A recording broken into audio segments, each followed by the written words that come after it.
नमस्कार है उन भगवान अरिहत सम्यक संबुद्ध को। आज हम अंगुलिमाल के बारे में जानेंगे। सबसे पहले मैं सभी लोगों को आशीर्वाद देती हूँ कि आप सदैव स्वस्थ से रहिए। जब भगवान बुद्ध श्रावस्ती शहर में जेतवन मोनास्ट्री में रह रहे थे, अंगुलिमाल नाम का एक बहुत ही क्रूर हत्यारा खोसाल राजा के क्षेत्र में गांवों को कष्ट कर रहा था, लोगों को मार रहा था और उनकी अंगुलियों से एक हार बनाकर अपनी गर्दन में पहन रहा था। भगवान बुद्ध इस भयानक चोर से मिलने के लिए अकेले ही निकल पड़े। कई लोगों ने भगवान बुद्ध से कहा कि आप अकेले मत जाएं, इस सड़क पर एक भयानक चोर है, उस तरफ ना जाइए। लेकिन भगवान बुद्ध चुपचाप चले गए। हालांकि लोगों ने इसे दूसरी बार और तीसरी बार कहा, भगवान बुद्ध ने इसे नहीं सुना। अंगुलिमाल ने भगवान बुद्ध को अपने पास आते देखा। उसने हैरान हुआ और सोचा कि इस सड़क पर कई लोग एक साथ आते हैं, ये श्रमण अकेले आते हैं। इस भयानक हत्यारा के मन में भगवान बुद्ध को मारने का विचार आया। उसने अपनी तलवार उठाई और भगवान बुद्ध के पीछे चल दिया। तब भगवान बुद्ध ने निश्चय किया कि चोर उनके पास नहीं आ सकेगा। अब चोर बहुत थक गया। अद्भुत, मेरे साथ न हाथी दौड़ सकता है, न घोड़ा, न हिरन।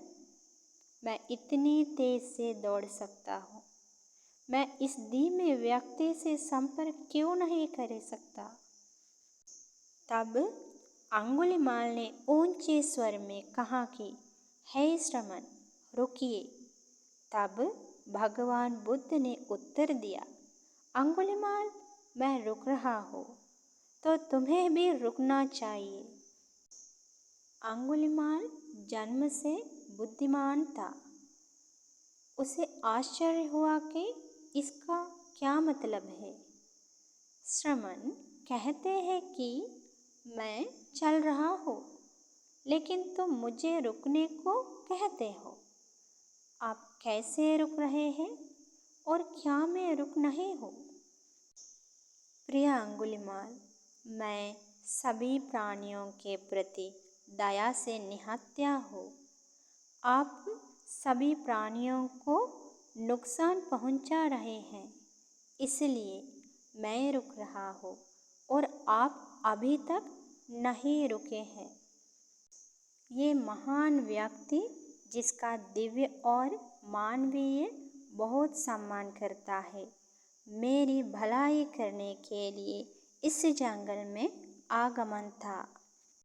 मैं आपकी सलाह सुनता हूँ और सभी गलत काम छोड़ देता हूँ। अंगुलिमाल ने तलवार फेंक दी। वो भगवान बुद्ध की पूजा करते थे। उन्होंने भिक्षु बनने की इजाज़त भी मांगी। भगवान बुद्ध ने सदैव भगवान के साथ साथ लोगों का भी भला किया। उत्तम। अंगुलिमाल भी साधु बन गया। अब अंगुलिमाल बहुत शांत साधु है।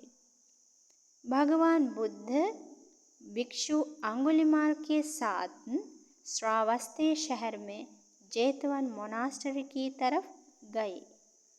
एक दिन राजा खोसाल लोगों के अनुरोध पर अंगुलिमाल चोर को पकड़ने के लिए लगभग 500 घोड़ों के साथ जंगल में गए। राजा ने सोचा कि उसे जेतवन जाकर भगवान बुद्ध के दर्शन करने चाहिए। भगवान बुद्ध ने राजा से कहा, आप कहाँ जा रहा है महाराज? क्या कोई लड़ाई भी है? राजा ने कहा, हे भगवान, अंगुलिमाल के नाम से प्रकट एक चोर है। वो लोगों पर बहुत पीड़ा करता है। मैं इस सेना के साथ उस चोर को पकड़ने जा रहा हूँ महाराज। यदि वो चोर सारे पाप छोड़कर साधु बन जाए तो आप क्या करेंगे? भगवान, मैं उनकी पूजा करता हूँ और उनका सम्मान भी करता हूँ। तब भगवान बुद्ध ने अंगुलिमाल को दिखाया। राजा डर गया। भगवान बुद्ध ये समझ गए, इस अंगुलिमाल भिक्षु से आपको कोई परेशानी नहीं होगी। राजा को बड़ा आनंद आया। राजा अंगुलिमाल भिक्षु के पास आए। भगवान, आपकी माता और पिता कौन कौन है? अंगुलिमाल ने उत्तर दिया, पिता गर्ग है और माता का नाम मंतानी है। तब वो भगवान बुद्ध के पास गया। और मुझे बहुत आश्चर्य हुआ कि वो हिंसक लोगों कैसे नियंत्रित कर सकता है। आप बहुत चतुर हैं। हम लोगों को लाठी और हथियारों से नियंत्रित करते हैं। भगवान हमें बहुत काम करता है। भगवान बुद्ध की पूजा करने के बाद राजा चले गए। जब अंगुलिमाल भिक्षु भोजन की तलाश में गांव में घूम रहे थे तो उन्होंने एक गर्भवती महिला को देखा। वो बहुत शारीरिक पीड़ा में था। ये घटना भगवान बुद्ध के साथ बताई गई है। तुम उस स्त्री के पास जाओ और उसे आशीर्वाद दो। ये सच है कि जब से मैं साधु बना हूँ तब से मैंने किसी भी जानवर को नुकसान नहीं पहुँचाया हो। उस महिला को आशीर्वाद दें कि आप उस शब्द की शक्ति से ठीक हो जाएंगे। मैंने बहुत से लोगों को मार डाला। मैं ऐसा कैसे कह सकता हूँ? ये झूठ होगा। तब भगवान बुद्ध ने कहा कि आप साधु बनने के बाद से आपने किसी को नुकसान नहीं पहुंचाया है। वो शब्द सत्य है। कृपया इस गर्भवती महिला और बच्चे को आशीर्वाद दें। भिक्षु अंगुलिमाल ने उसे वैसे ही आशीर्वाद दिया। ये महिला के लिए अच्छा था।